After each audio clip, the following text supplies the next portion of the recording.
Ассалаумағалейкум достар, мен адвокат Таир Насханов. Бүгін біз көпшілікті қызықтыратын, бірақ заңды жағы толық түсінікті бола бермейтін бір тақырыпты талқылаймыз.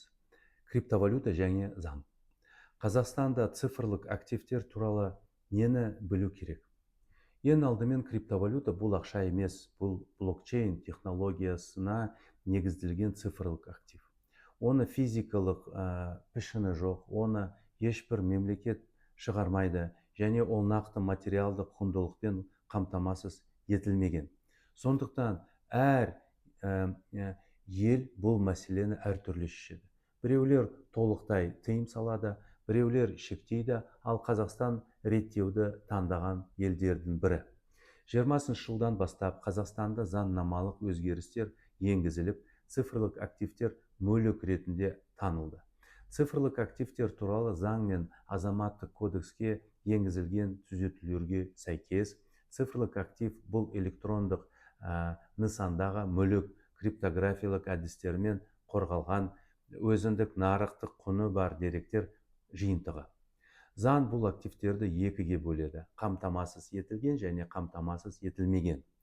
Қамтамасыз етілген активтерге нақты мүлікпен немесе міндеттемен байланысты токендер жатады. Мысалы, алтынға жылжымайтын мүлікке негізделген токендер.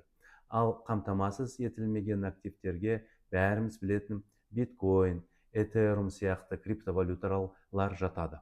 Олардың құны нарықтағы сұраныс пен ұсынысқа байланысты қалыптасады. Осыдан кейін бірден сұрақ: Қазақстан азаматтары криптовалюта еліне ала ма? Иә, иеленуге рұқсат етіледі. Сіз оны сатып ала аласыз, сақтай аласыз, айырбастай аласыз, инвестициялай аласыз. Бірақ өте маңызды шектеу бар: Қазақстанда криптовалютаны төлем құралы ретінде қолдануға болмайды.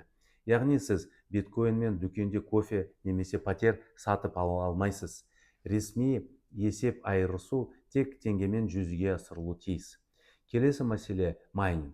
Қазақстан майнингті заңдастырған және оны лицензиялау жүйесін енгізген санаулы елдердің бірі. Яғни енді майнингтен заңды түрде тек тіркелген заңды тұлғалар ғана айналыса алады. 22 жылдан бастап майнерлер міндетті түрде цифрлық даму министрлігіне тіркеліп, энергия тұтыну және цифрлық активтерді сатудан арнайы салық төлеуге міндетті.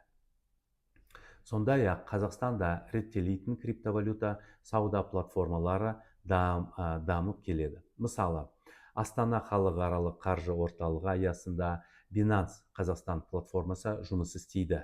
Бұл заңды криптобиржа. Мұнда тұлғаны растау, қаржыны заңдастыруға қарсы шаралар талаптары орындалады және саудадан түскен табысқа салық төленеді. Ал енді ең маңызды сұрақтардың бірі — салық. Егер сіз криптовалютаны сатып алып, оны кейін қымбат бағаға сатсаңыз, пайда таптыңыз деген сөз. Ал бұл табыс, демек салық салына тиіс. Жеке тұлға болсаңыз, жеке табыс салынған төлеуіңіз керек. Заңды тұлға болсаңыз, корпоративтік табыс салығын.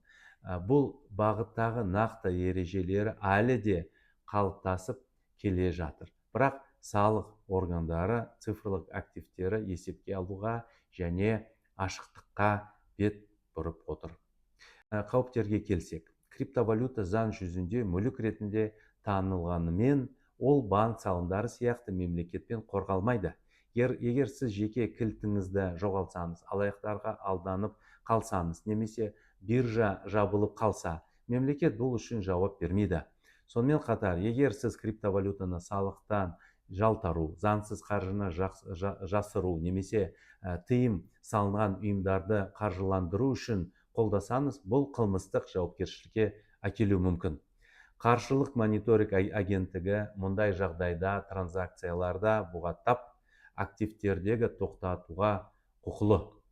Тағы бір маңызды жайт: 23 жылдан бастап Қазақстан ұлттық цифрлық валютасын, яғни цифрлық теңге енгізу бойынша жобаны жүзеге асыруда. Бұл ұлттық банк шығаратын заңды төлем құралы болатын орталықтандырылған цифрлық ақша. Ол криптовалюта емес, бірақ соған ұқсас электрондық форматтағы ресми валюта болады. Сондықтан біз бір мезгілде децентрализация криптовалюта мен мемлекеттік цифрлық валюта дәуірінде қадам басып келеміз. Қорытындылайық. Қазақстанда криптовалютаны иеленуге болады. Майнингпен айналысуға болады, бірақ лицензиямен. Сауда жасауға болады, бірақ тек ресми платформалар арқылы. Ал төлем құралы ретінде қолдануға немесе салықтан жасырынуға болмайды. Заң қазір осы саланы ашық әрі қауіпсіз етуге бағытталып отыр. Сондықтан заң аясында әрекет еткен дұрыс. Егер сіз криптовалютаға инвестиция құйып жатсаңыз, трейдингпен айналыссаңыз, немесе блокчейн жоба басталға жатсаңыз, міндетті түрде заңгермен кеңесіңіз. Бұл бүгінгі таңда сән емес, қажеттілік. Назарларыңызға рахмет. Сіздермен бірге болған адвокат Таир Насханов. Каналға жазылып, лайк басыңыздар, комментарияға жазыңыздар. Крипто құқық туралы қандай тақырыптар сізге қызық? Келесі кездескенше.